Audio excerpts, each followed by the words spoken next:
Hello, everyone. It's Friday again. Happy Friday. We have survived through another week. And it has been an amazing week of reInvent announcements, or actually AIML announcements, if I have to And summarize. some other stuff. Yeah, and yeah. We have Walter again. Can't get rid of him. Walter and I were the hosts. And he's CTO. I'm the head of managed services on maternity leave. So I'm really looking forward to this piece of time that I have no children around me. And we have Will and Naz. If you could guys say a few words for yourselves. I'm giving you the opportunity so that I don't say anything inappropriate while describing you. On purpose or by accident, you never know.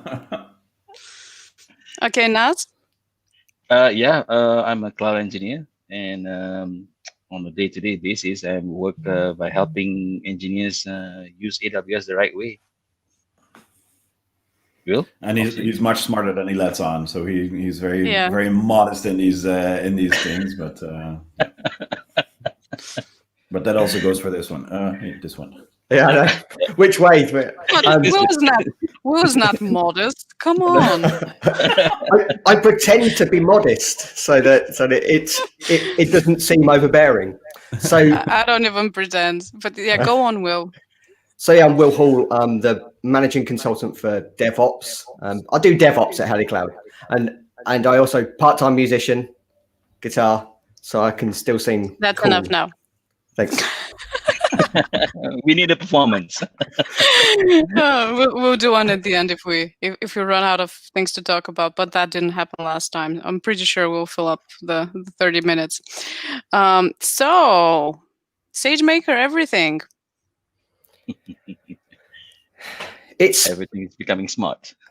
It's amazing when I now look into the console, because previously I haven't looked in, because I run everything via Terraform. I don't go into the console, so I just look through resources to look through what I want to get. And I look in the console, I'm like, where did these 50 new things come from?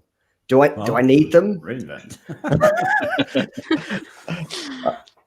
I heard yesterday that there's now services that are still alive and usable, but they're not accessible from the console anymore. So SimpleDB is one of the very old services, is alive and you can use it, but there's no link for it in the console anymore. Because eventually, this is one of the big debates going on, specifically on Twitter. On like, eventually they will have to deprecate some of this functionality, right? Yeah. So like, you cannot keep everything forever, but then you need to find a graceful way to actually do that. And everybody always rains on Google's parade for shutting things down prematurely, but it's an inevitability, because if you always keep everything running, you're going to run into such a massive tech debt that it's going to be difficult. Yeah, the article by Corey Quinn was very interesting, and I agree with him totally. It's like the AWS is now showing off what they can really do, and they do it like yay, we have this now, we have this now.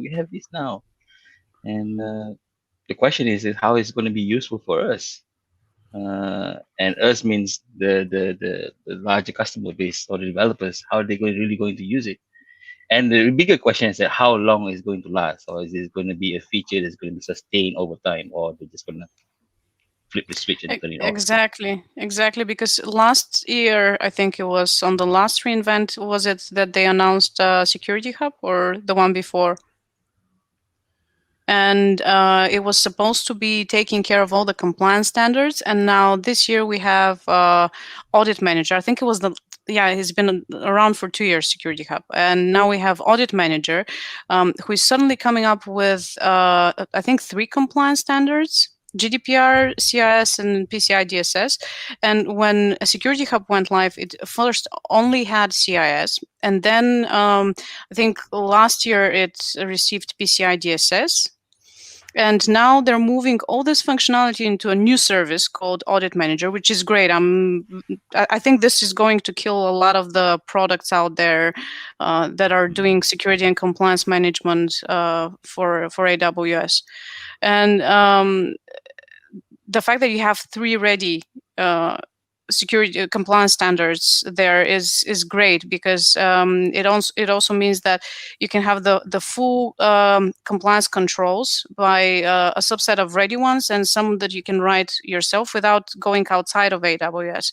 Because even with software that you can buy, it only has a subset of the controls, and then you have to learn a new language to develop the rest of the controls yourself. So you keep getting outside of AWS to do that. And now, so going back into AWS.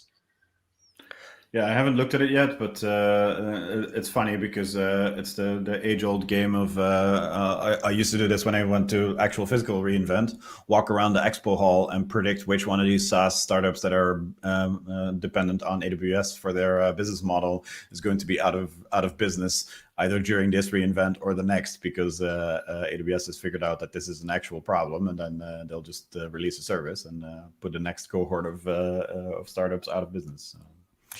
I think that this will indeed mess with quite a few existing products. And it becomes part of a thing of business of when you have a large amount of control, you look to segmentize your offerings so that people can most easily fit themselves into that box for a specific service that they want. And the challenge becomes that you need to both inform people appropriately about them and also be able to onboard them through partners such as ourselves. So we have to continually upskill on what's going to be appropriate for people, and those segmented products become more and more specialized, and it in some ways it makes the onboarding process to AWS even more challenging, because you don't go from just having 1 or 2 or 3 products to pick from. You can look at some of the reference architectures that we looked at in the container set yesterday, and there's multiple different ways of running containers in multiple different places, and understanding what's going to be the most appropriate for your workload, I think, is a really hard challenge, and I don't see it getting easier in the short term.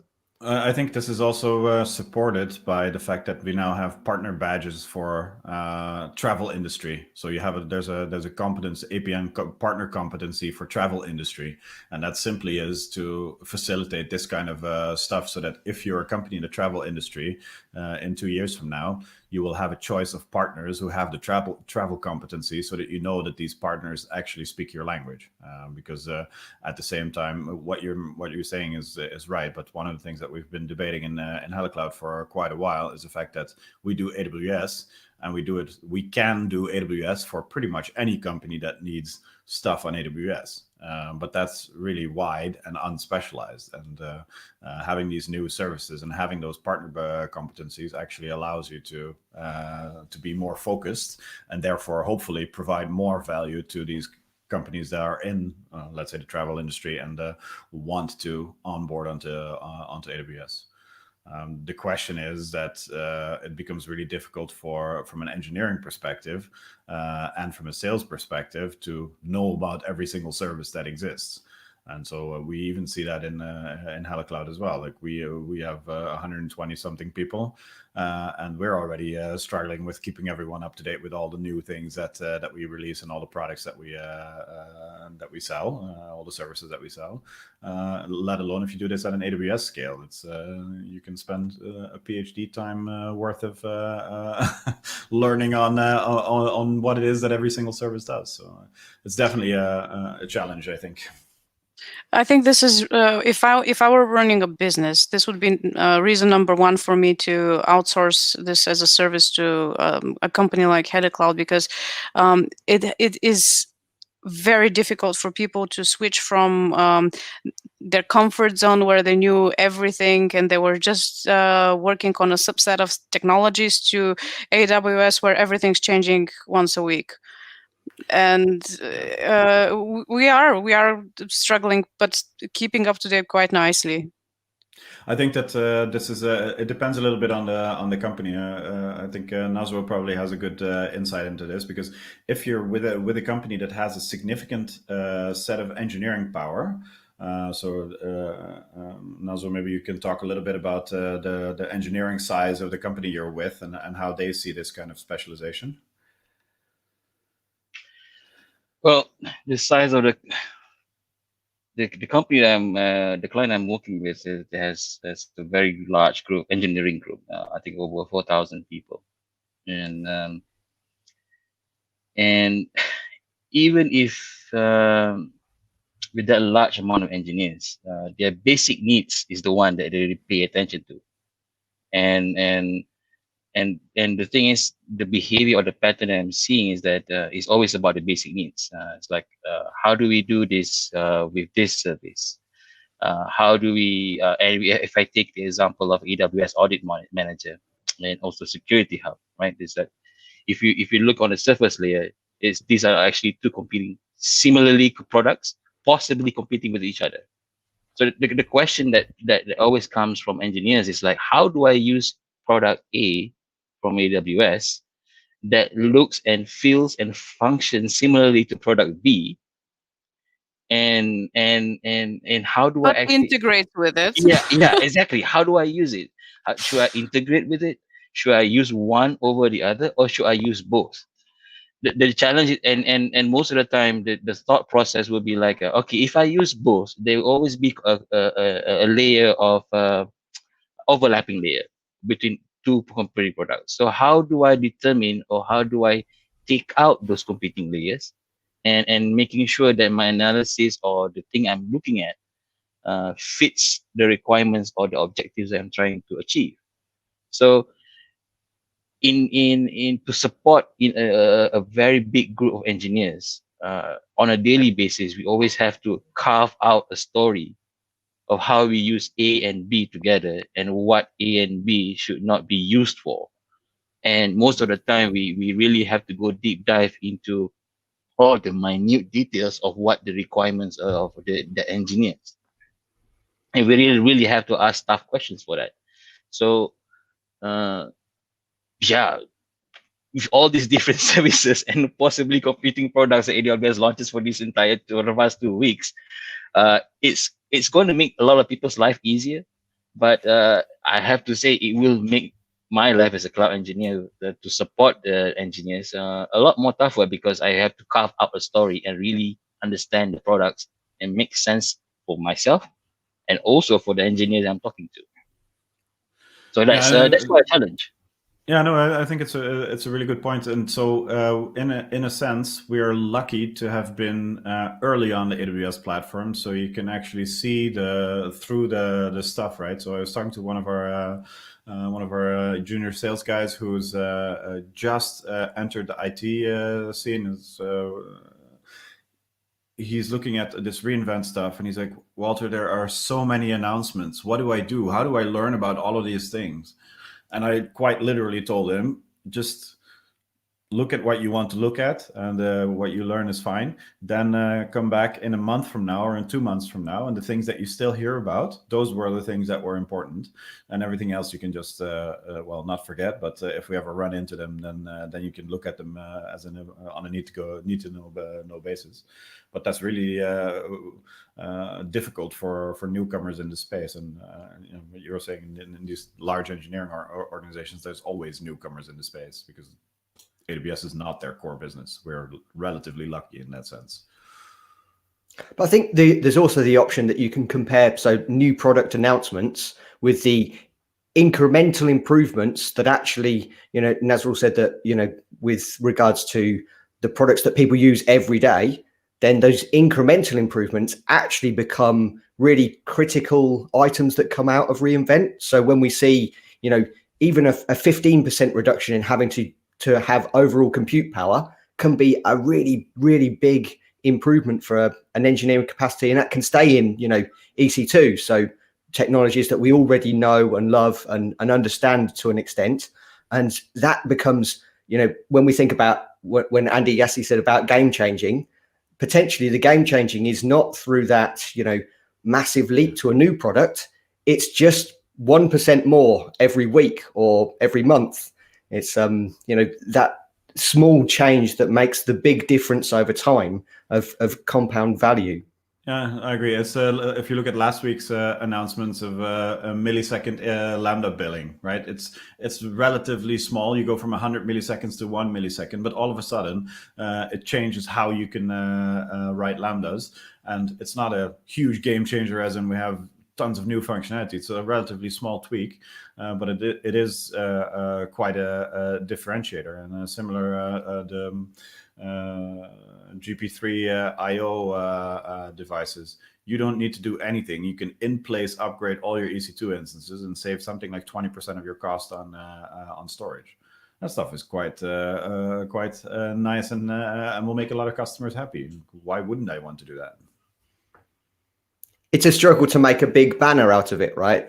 We've got a new flashing thing with the piped in clap that comes behind it, but that's actually what starts making the difference. If you think of certainly this year with everyone's profit margins are being squeezed, if you can give people back 5% on their bill, through better improvements, then that starts to be a really big, at least especially for a large company, it starts to be a really big change for their bottom line and their availability of being able to run their services.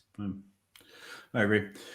Just for people's reminders, you can drop questions in the comments here. I wanted to talk a little bit about the thing that made me most excited, which is also again a small announcement. We just talked about it in the pre-session. The VPC, what do they call it officially? The traffic analyzer, reachability analyzer. Yes. That is one feature that will reduce diagnostic analysis by like what, 70%. Yeah. And because in day-to-day operations, the big question that the developers and engineers would have about their applications running in AWS, can I reach this instance now? Can I reach this now? Can I reach this? Yeah. They did hear us, I think, last week we were talking about how we wanted more in terms of monitoring. And apart from the VPC traffic analysis, we also have Lookout for metrics, which is what I'm most excited about, where you can correlate metrics and find anomaly detections and statistical outliers. And as if they heard me complaining how you can't report false positives in CloudWatch anomaly detection, Lookout for metrics can actually do that. So in managed services, this is the thing that we're going to start reviewing ASAP, together with, of course, the Audit Manager. Yeah, cool. Those kind of again, they're small improvements that will make a lot of people's lives a lot easier, and especially the kind of environments that both we in managed services as well as where Nasrul is, that kind of more than a dozen accounts becomes quite a nightmare to figure out where the hell is my network traffic not flowing through to the destination, because you can see it leaving on one side, you can see it not arriving on the other side. One of the 25 links in the middle is broken, and good luck figuring out which one. So the VPC layer is like this black box. There's a lot of black magic happening inside that VPC. It's like, oh, okay, where everything is going. But what I find very interesting is that this VPC reachability analyzer would really help prevent engineers to make silly mistakes in setting up the security groups and ACLs. Because sometimes for the most mistake, the most common mistake that developers will always use is setting up the RDS instance open up to the public by setting up 0.0.0 to the security groups, and that's a very common mistake. And the reason behind that decision to make that mistake was that I can't reach my database. My application can't reach my database. How do I fix that? And the simple solution that they think of is like, whoop, I just set up this one-liner, and I can access my database now. Someone else's problem.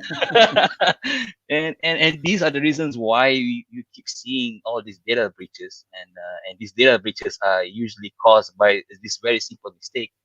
But with a very valid reason. It's just that because everything is in black box, you don't really understand how it works. Just make the most immediate, simple decision to make it work again, and boom. Yes. And Will, what do you think about the container announcements? I mean, one thing I see about the containers is that they're pushing out the potential of running containers further into the edge. So it's something that I went and spoke, I think maybe 3 years ago at DockerCon about running containers on the edge. But it wasn't really you still had to kind of hand make your own Kubernetes builds to be able to do that. And really what we're seeing is, we're getting ECS and EKS, which are going to be available to run further out, whether that's through, an outpost or whether that's from actually running it on your own on-prem environments. And you get that kind of synchronicity between what you're expecting to do. So you can more easily move your workloads and give people the availability of, AWS services and an observability. That's not the word. I was struggling with saying that last week as well. It is. About your entire estate, and that's what people are looking for when you're doing monitoring. You need to understand everything that's happening, and if something's happening on the edge and if something's happening in AWS, you want to be able to combine them and look at what's happening overall. Correlation is really important, yeah. And containers on the edge is still a potential growing area where we think about, certainly IoT, how are we going to be able to run these services as they're expected to run on the edge? How are we going to be able to mesh up these large clusters that we're going to be running so that we can have them operating globally? And it's pretty exciting. I think time will tell how well received the kind of EKS anywhere is going to be, because we're also in the grounds of competing with, I'm going to say, already widely used Kubernetes distros. So it's a challenge, and it's something that we're going to see over the next couple of years probably play out. And AWS are obviously bringing their strength of already being a market leader in deploying compute and infrastructure services. Yeah, it's well, a lot of this is, as you say, it's the next step on a very long path, and we'll have to see where that path leads over time. And I'm quite curious to sit back after reInvent and kind of look at all of the announcements as a whole and see which direction it's all going in. And there's quite some interesting stuff happening. As one of the things none of us here on the call are super into AI and ML, so all the SageMaker stuff is more like, okay, there are 20 new SageMaker services. But one of the ones that I quite like and I'm quite interested in is the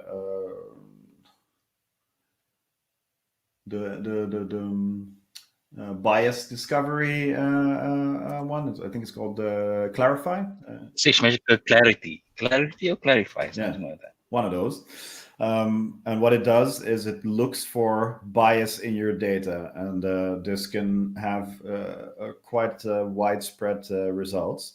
And it's quite interesting. So, for instance, what it looks for is bias in your training data. So let's say if you trained your dog recognition model purely on Labradors, it'll have trouble recognizing a poodle, for instance. Which doesn't mean that a poodle is not a dog. It just means that your training data contained 90% Labradors. So now when it sees something it doesn't know, there's a bit more clarification on where that comes from. And I think it's really important as we go into this further into this age of AI and ML that we have this explainability thing a little bit further down. There's a pattern there, as you can see for the past week, that AWS somehow has been launching all these ML layers on top of their existing services, and they're making it smarter. And things like this bias detection is completely useful. And in my past experience, I used to work with a company that does analytics analysis, and the amount of time of these analysts they spend a lot of their time on detecting bias on that, when they train their models, and doing that, it takes a large amount of time. It could stretch up to months just to just to get your model perfectly developed. If this one simple feature coming from AWS could actually cut down the process to like 70% of the time, that would speed up the amount of improvements in AI in coming future. And this is what I like what about these ML layers that they are silently launching on top of their services. I think one of the sorry, I was going to say one of the aspects of this is that the AI ML is its end game. You know, if you looked at the Larry Augustin discussion from last week, is that it's there to augment entire business decisions. So when we have that properly implemented, then it may well be helping shape some of our decisions with regards to running AWS. So that's the potential future, is that it's got such a wide-reaching capability eventually that it has to have these new segments so that we can explore them properly, where, you know, we're not just writing solutions onto infrastructure anymore. We're building, you know, a future of decisions potentially on these kind of services. Yeah, and all the announcements were around functionalities that streamline and speed up and this process, make it more efficient, like the way you clean up your training data, how you train your models. There was functionality that allowed you to operate with massive amounts of training data simultaneously. So all of this is around helping people get value from AI ML sooner rather than later. Because one thing that has always been around as an idea is that AML is great, but it feels like you're trying to cut a sandwich with like an extremely huge knife. And now they're making it seem as if the knife is not this huge. It can actually be used to cut that sandwich. It doesn't seem ridiculous anymore. Yeah, and it's getting more specialized as well, which makes it a little bit more useful.